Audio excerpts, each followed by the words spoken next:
Have you ever considered or thought that you might need to be a little bit better in your conversation, your scripts, your dialogues with prospective customers?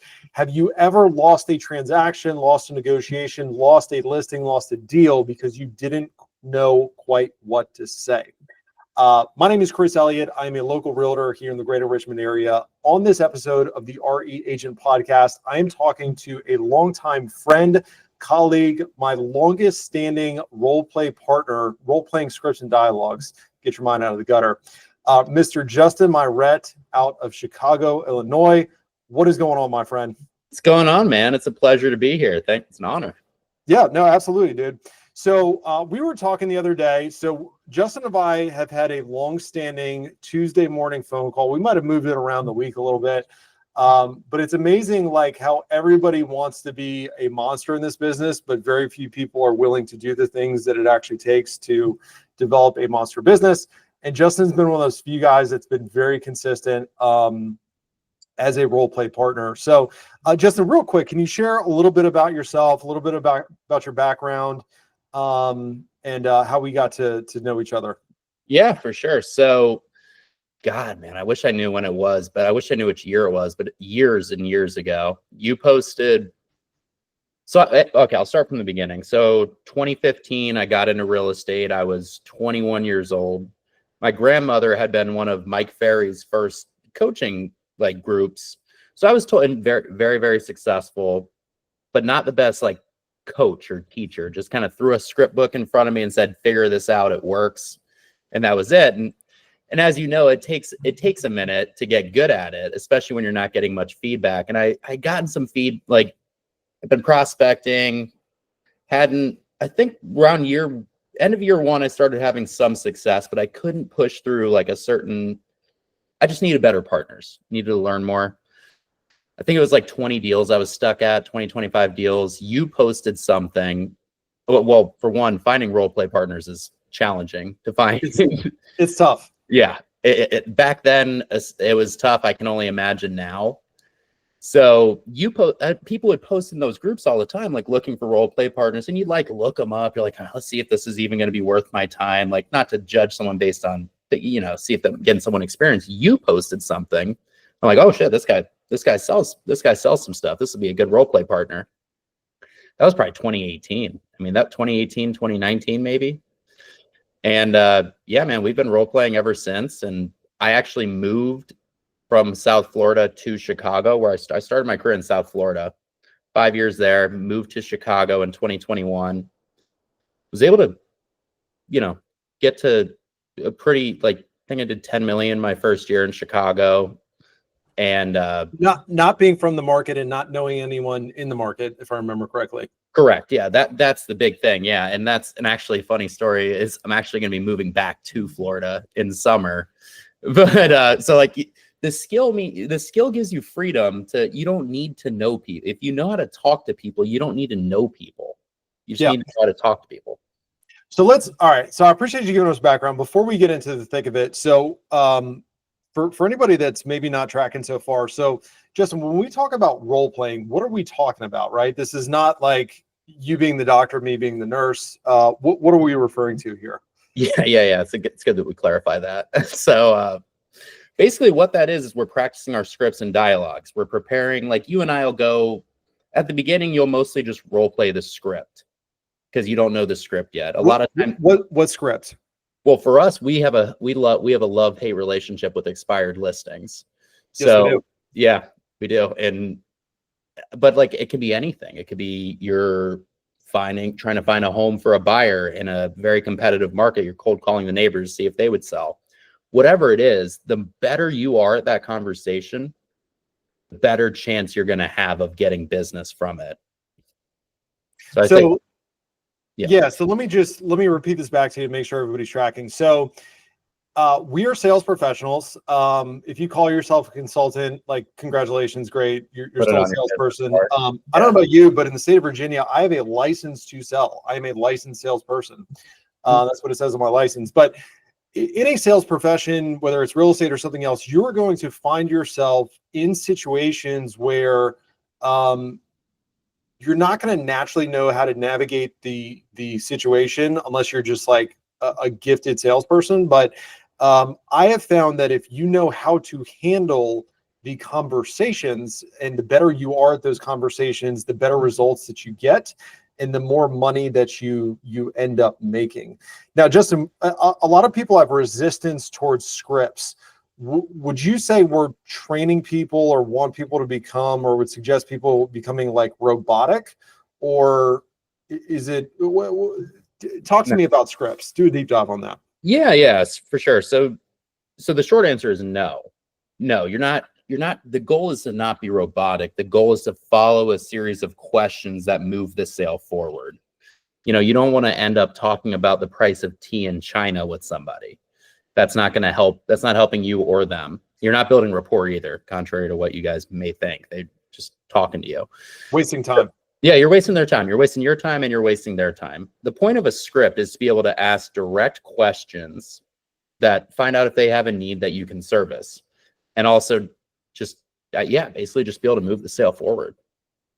Yeah. So, all right, so let's get back to that. So, like when we're role playing, what does that look like? What time of day is it? What is the format? What are we working on?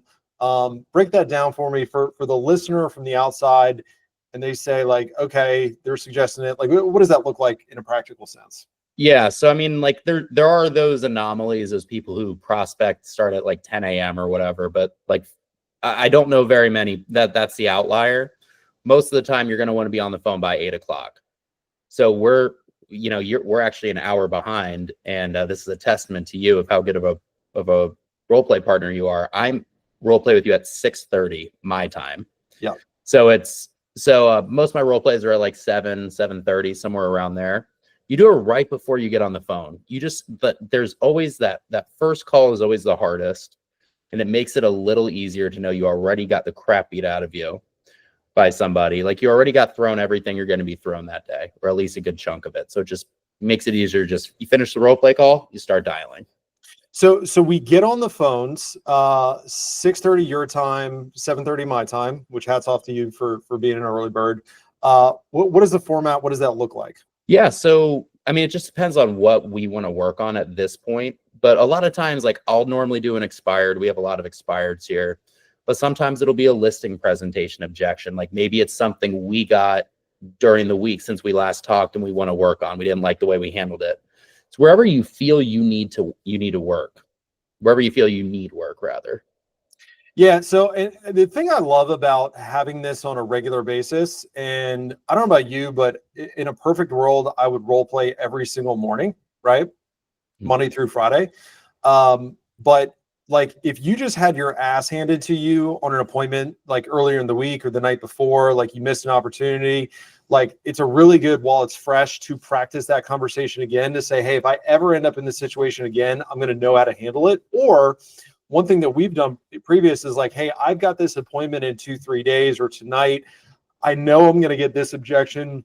I know they're going to want to grind me on price. I know they're going to be, their sister's an agent. I know they're going to want to interview 17 agents before they make a decision. Let me role play that conversation so that way I can practice it and master it before I find myself in that situation. Yeah. And I mean, to that point, actually, it's not just knowing what to say. It's also knowing how to say it. And that's one thing we critique each other on sometimes too. It's, the same words can be said, like taken completely differently if you use the wrong tone. So if you ask someone like, what they're thinking about going back with the same agent, if you ask them, why are you doing that? It's like, they're going to be like, because I want to, buddy, like get off the, like, if you ask them in a different way or in a different tone, be like, I'm curious, what do you think they're going to do differently this time around that they didn't do last time around? You might get a different answer. Yeah, no, and the thing I love is like sometimes, I don't know about you, but like sometimes I'm not even aware of my tonality, right? Or you say something and you'll be like, dude, like I know what you meant to say, but like here's how it came out. I mean, I think they say like tonality is about 29% of communication. So totally agree with you there. And the thing I've always loved about our conversations is like I'll have an idea or I'll have something where I'm like, hey, this like I just pulled this out of my ass last night and it worked perfectly. And then you get to use it and vice versa of like, we're getting better together. So, but what if somebody says, you know what, like, Justin, I already know what to say, so I don't really need to role play because I've already got it down. Well, I mean, you can lead the horse to water. You can't make him drink it. But I would suggest, if you're making the exact amount of money you want to make, then maybe you've already got it all figured out. But most of the time when I hear people say that, they're not where they want to be yet. So it's like, here's the thing, like each call, that the stakes are so high. Every time you're talking to someone, you blow it, you might as well have just taken $10,000 and lit it on fire, or whatever the average commission check is in your market. Yeah. You hesitate, or whatever it is, you can screw it up so bad. And we've been there, I'm sure you have too, where you, even on the listing appointment, like it was going so well, then you said that one thing you shouldn't have said, and you could just tell it changed everything. Yep. And it just downhill from there. Yeah. So I mean, like professional athletes, I mean, how everyone says this, but how much they spend the vast majority of their time practicing for a game. The game's 60 minutes most of the time. They practice 3 hours a day. Yeah. For those 60 minutes. What if you just did 30 minutes a day and then spent 3 hours doing the game, like the prospecting every day? You probably get better results. Yeah, well, you know what I think? Like, it's such an arrogant statement to say, like, I don't need to practice, because number one, like, I don't care how good you are, your skills atrophy. Like, if you don't practice them over and over, and you start to slip and you don't even realize it, right? Until you start, once again, lighting $10,000 checks on fire. But you know what I always think of? Like, as good as LeBron James is, mm-hmm. I think he still warms up before every game. I'm pretty sure he does some layups and shoots some shots before every game. Scottie Scheffler's the most dominant golfer in golf right now. I still think he hits the range before each tournament. Like, he's not just going out to the first tee box having not swung a golf club that day. Like, it's such an asinine thing to think that, like, you don't need to practice these. And if you're just going to list your mom's house and that's like the extent of your business, then by all means, like, you probably don't need to know what to say. But if you want to do any sort of business at a high level, like, you need to know how to handle a multitude of situations. Yeah. I mean, it's ego. It's just an egotistical statement. I mean, you and you've been in this longer than me. I'm 9 years in, and, I still screw up all the time. So it's like, I don't think you ever really finish. I think you always got to, and I've had times in my career where I'm like, oh, I don't know that I need to practice anymore. But then you start noticing your conversion slipping, and you're like, man, I probably lost a lot of money. Let's get back to it. I think of that Dennis or what was it? Was it Dennis Rodman or Allen Iverson? Where he's like, practice, man. We're talking about practice. Yeah. So let's give people some practical tips. Where can they find a role play partner? So the way we used to do it, and I don't know if this is still as effective, but like all the real estate Facebook groups, I haven't looked in there in a while, but people post all the time that they're looking, or at least they used to, I'm sure they still do, that they're looking for a role play partner. And look, it's kind of like dating. You're going to find a lot of crappy ones. You're going to get, like, a lot of people are just only going to show up one time and you're never going to hear from them again, or you'll role play for a few weeks and then they'll fall off. But you just gotta, I mean, it's kind of like a revolving door, but you just have to go through it. One thing I did too, whenever I didn't have a partner, is I would just take the voice recorder app on my phone, and I would just run through the script, and then I would just pick an objection, handle it. And the benefit of that too is you get to listen back and see how you sound. It's interesting. You don't realize how silly you sound sometimes. Yeah, absolutely, man. You can also record your phone calls if you're using a dialer, like your CRM or a Mojo. So should people role play with the same person, 5 days a week? I would advise against it, but okay. Any practice is better than no practice. Ideally, what I did, and I'm sure you did too, is I had a different partner 5 days a week. And, you just, especially when you're starting out, you gotta learn how to handle different personalities too. Yeah. So the versatility really helps. No, I 100% agree. I mean, in an ideal world, I have male role play partners. I got female role play partners. I've got ones that are older than me. I've got ones that are younger than me. I've got people from different, parts of the country, because yeah, you're going to run into all different types of personality types of clients. And so having a mixed bag as far as who you're jumping on the phone with, you're going to, run into those different, and, probably an unpopular statement in 2025. There's conversations and things I would say, and ways I would say things talking to a guy that I may or may not a woman, and vice versa. Nothing like inappropriate, but it's a different dynamic when you have someone of the different sex on the phone. It's just like, and being able to practice those nuances is the difference that makes the difference. Yeah, I agree. I mean, like, yeah, I couldn't agree. I was going to add on to that, but you summed it up perfectly. Yeah. So couple random questions. Let's say somebody's in a situation, be it an appointment or a conversation that isn't going well. How do you typically handle that? In the appointment? Let's say getting an appointment, at the appointment, just in general, you find yourself stuck, or like, man, this is like, you're at that appointment, you realize you've said the wrong thing and it's just starting to go south. How do you handle that? I just try to pattern interrupt, because you can feel them. You can feel them going in a certain, like, you can feel that car starting to slide down the hill if you've already made the mistake. Yep. So I just try to just say something to kind of like snap them out of it. I'll get out of the presentation for a second. I'll just bring up something, like, just try to get them talking. That's go ahead. I'm sorry. Like, just anything I can do to get them to stop that down. And by the way, you're not going to go talk about something. You're not going to spend 30 minutes talking about something stupid, but you just got to interrupt that pattern in their head. Yeah, absolutely. What's your favorite question to ask? I'll just bring up something. I mean, give me the appointment's going downhill right now. No. Let's just say in general, in conversations, buyer, seller, whatever. What's your favorite question to ask somebody? Yeah. So if this all worked out exactly the way you wanted it to, what would that look like? I love it. And that, my friends, is a calibrated question where you're asking a question, you're leading them towards a conclusion that you want them to go, right? That's a ninja move right there. Justin, what are some books? What are some, video? Like, what are some resources? What are some authors that you like if somebody was going to be doing the role play, which I absolutely recommend? But if they wanted to get some more training around these types of topics.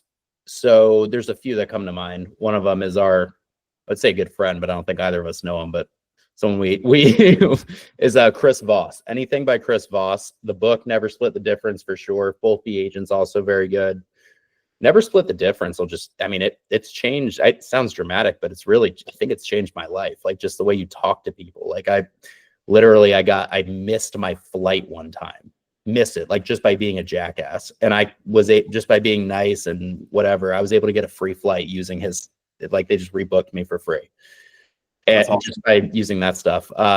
One thing to do too, I actually did this recently. I was spending a lot of time on TikTok, and a lot of it's very not productive, but Chris Voss is on there and he has some great things. So I'm like, what if I changed my TikTok algorithm to make it all cool stuff like this, like his little tips and stuff like that? Yeah. So you could do that. I mean, I always learn 1 or 2 things a day from him. Fanatical Prospecting by Jeb Blunt. That's a good book to, not necessarily for role play, but for just what it takes to succeed in this business. Unless you already have a huge sphere, have a huge bank account that you want to spend a ton of money marketing, you're going to have to prospect a little bit. If you're afraid of calling, I would say Rejection Proof. That Asian guy who did the 100-day rejection challenge, he filmed it. No. It's really interesting. It's basically he found he was so afraid of rejection, so he just started doing weird things to people. Like, one time he knocked on someone's front door and asked them if he could play soccer in their backyard, like if he could just kick a soccer ball around. But it's just you just get over your fear of rejection. It's not that bad. I'd say those are 3 that come to mind. Okay. And I'll just throw one out there that I'm a huge fan of is Phil M. Jones, who's the author of Exactly What to Say. Mm-hmm. Being able to ask calibrated questions, very much along the lines of what Chris Voss teaches, is asking questions where you lead people to the natural conclusion that you want to go and that best serves them as well, right? Justin, any parting words to our audience here before I let you go, my friend? And thank you very much for your time here today. Of course, man. Yeah, one thing too, I mean, this will be, if they connect with you, they'll learn this very quickly, but you want to avoid yes/no questions. So if someone says it's not for sale anymore, if you just say, okay, so but would you still sell it if you got the number you wanted? That's like, it's an easy question for them to say no to. It's not a bad question, but if you said, okay, well, I don't suppose it might not make sense, but if you got an offer with the price and terms you were looking for, is it too late? I mean, it's still a yes or no question, but it's a question that it just makes them think a little more. You don't want to ask like just the most simple questions. If you get people to think, you can get them to talk to you. Yeah. And I will say, guys, like what he just said there has been practiced, rehearsed. He said it probably a million times, and it's able to roll off his tongue in a high pressure situation where, once again, there's a $10,000 paycheck on the line, because he's role played it, because he knows it, because I could wake Justin up in the middle of the night from sleep and he could rattle that off. And you don't get there just pulling it out of your ass in the moment. You get it by drilling it to where it's second nature, just like a professional athlete, can do it, just like a special forces operator can do it, just like a medical professional could do it in an emergency. Like, you practice, you drill these things. So when you find yourselves in that situation, you're cool hand Luke. You're not trying to like, you're not fumbling, mumbling, stumbling. Yeah, exactly. Couldn't have said it better. Dude, appreciate your time, my friend. Look this guy up. If you have any referrals in Chicago, soon to be Southwest Florida, remind the folks where in Florida you're moving to. So like West Palm Beach. So like if you go to like any Palm Beach County, Martin County, St. Lucie County is where I'll be. Okay. And until he finds a wife, he's going to move every 3 years because he's got the ability to prospect. Pretty much. Justin, thank you, my friend. Thanks, man. Talk to you soon.